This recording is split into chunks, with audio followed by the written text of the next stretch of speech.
This last video is going to be a bit of a hodgepodge of things. So we're going to start with density. Um, the amount of mass or the amount of stuff you have in a set space is known as its density. So density is mass over volume. Objects that are more dense, so the more stuff you have in a smaller amount of space, sink, and objects that are less dense float or rise above the denser objects.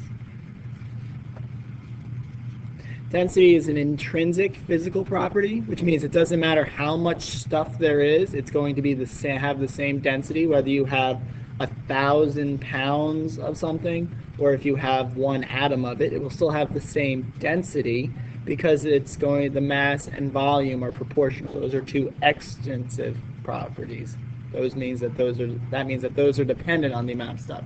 So mass and volume, which are extensive properties dependent on the amount of stuff you have, contribute to or are used to calculate density, which is independent or an intensive property.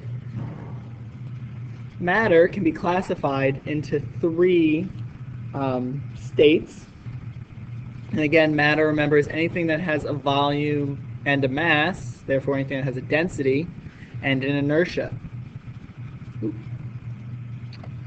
The first state of matter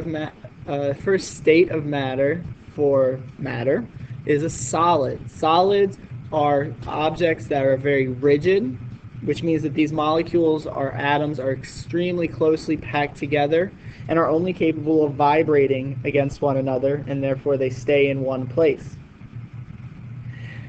They stay in that one place because the attraction for one molecule or one atom to another molecule or another atom is extremely strong. And anytime you want to go from a solid to another state of matter, you have to overcome that attraction for each of those molecules.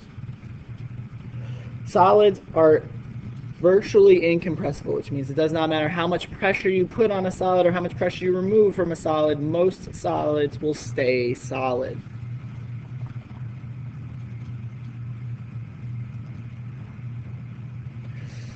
Liquids, if you overcome the intermolecular forces or the attraction between the atoms of a solid, if you overcome those attractions, you form a liquid. Liquids have no definite shape or volume, which means that they have the ability to flow or move past one another. They still are close together relatively. They still vibrate in place, but now are allowed to move around each other. So this contributes to what we call their fluidity, the ability to move over one another. Because of this fluidity, they'll take the shape of whatever container they're in. They still have relatively strong attractive forces for one another, and if you overcome those attractive forces, you form a gas. Gases have no definite shape and no attractive forces. They also have no real volume. You can easily compress a gas into smaller shapes. This will change the pressure. We'll talk about that in much greater detail later. But gases have no definite shape or volume. They also have extremely weak, if any, attractive forces, and generally a gas is said to have no attractive forces. And because of this lack of attraction, gas molecules and particles are extremely far apart. They're mostly empty space. Properties of both a liquid and a gas are their ability to flow, which we call their fluidity. If you heat up if you heat up a solid or a liquid and it forms a gas, that gas is called a vapor. So a little definition for you. A gas is something that is gas at room temperature. A vapor is something that was heated up from a solid or liquid and is now a gas. So again, matter is anything that has a density and inertia.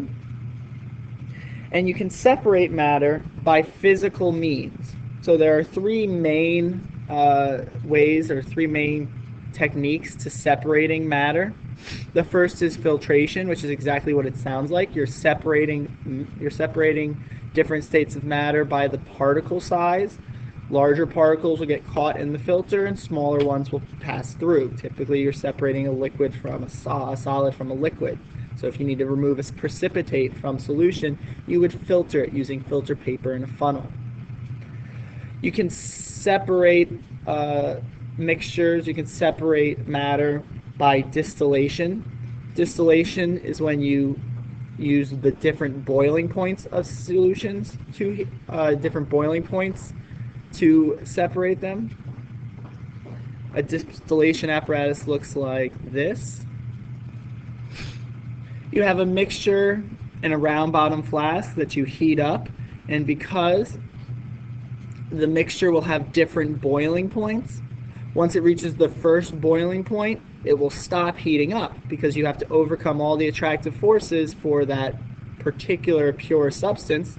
That will turn it into a vapor, which will travel down this tube into what we call the condenser. The condenser has cold water passing through it around a tube inside. That tube inside is where the vapor travels through, and as it moves down, it loses some of that energy and cools off and forms into a liquid again, which you can then capture, and that's called distillation. Another way of separating mixtures or solutions of matter is to do chromatography. Chroma means color, so typically you'll do chromatography with some sort of dye or mark, and you're separating a solution or you're separating a pigment based on the size of the molecules or atoms that make it up. So this is the most basic of chromatographies. There are much more complicated ones, but if you have dye, like different pens, and you put that a drop from each pen's ink on a piece of paper and then put it into a solution of chromatography fluid, that solution will travel up the paper and it will separate that solution, separate that dye into its constituent components, the things that make it up. So matter can be further classified down into either a heterogeneous mixture or a homogeneous mixture. And remember that a heterogeneous mixture, hetero means different, so that means that you have different or distinguishable parts, which means there is an unequal distribution of particles in one area or another. So you have certain areas of a solution that are more concentrated than others of a particular substance. So for example, the most common one I could think of is soil. Soil is a heterogeneous mixture. At one point in the soil you might have a rock, and in another place it might be all like dirt. And I'm sure the AP environmental science people are freaking out because I use the word dirt, but you'll see. So moving on. Heterogeneous mixture, unequal distribution of particles throughout. A homogeneous mixture has an equal distribution of particles throughout it. So everything looks the same. These are also known as solutions. Heterogeneous mixtures include things like air. Air is a heterogeneous mixture of a lot of different gases. Kool-Aid, after it's been stirred, would be a heterogeneous mixture because you can't necessarily look at it and say, oh, there's a lot of Kool-Aid up here, there's not a lot down there. You can take a heterogeneous mixture and break it apart into pure substances by all those physical separation means that we talked about earlier.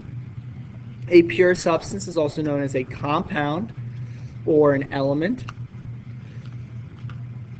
And you can only separate these into elements by chemical means. So I have to react a pure substance with something else to pull it away from the compound that it's in. An element is the smallest atom of a substance that retains the properties of that. So gold is an element, and each atom of gold retains the properties of gold as a whole.